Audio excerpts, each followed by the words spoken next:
Nè. Chọn mua à. Là cái chơi miếng nè. Cúp chân. À cúp chân cúp mày trừ. Cúp tùm món à. Cúp bù bua chân anh thử. Cúp bua chân ấy cúp tùm món ấy. Wow à. Cúp hà. Chơi ta cúp chân nó cúp. Mẹ nó mày. Đông rồi.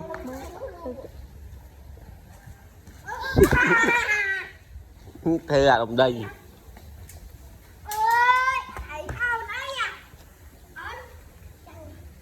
Cô trai à?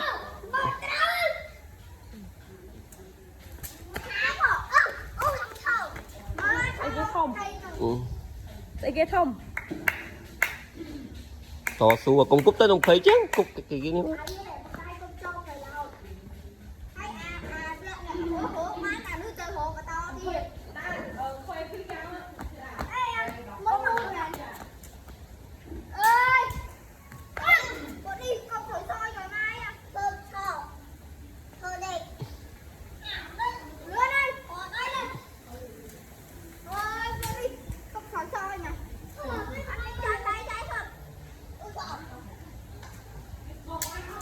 Nơi đó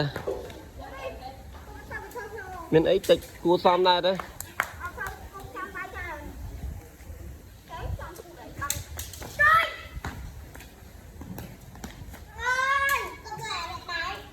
Cục tiếp tiếp mau cục pua pua ấy.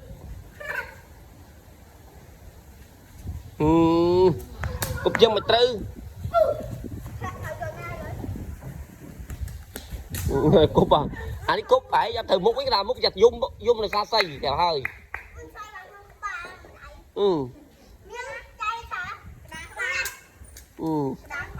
Trong pua ôn mày bay chà so vậy hai chà so.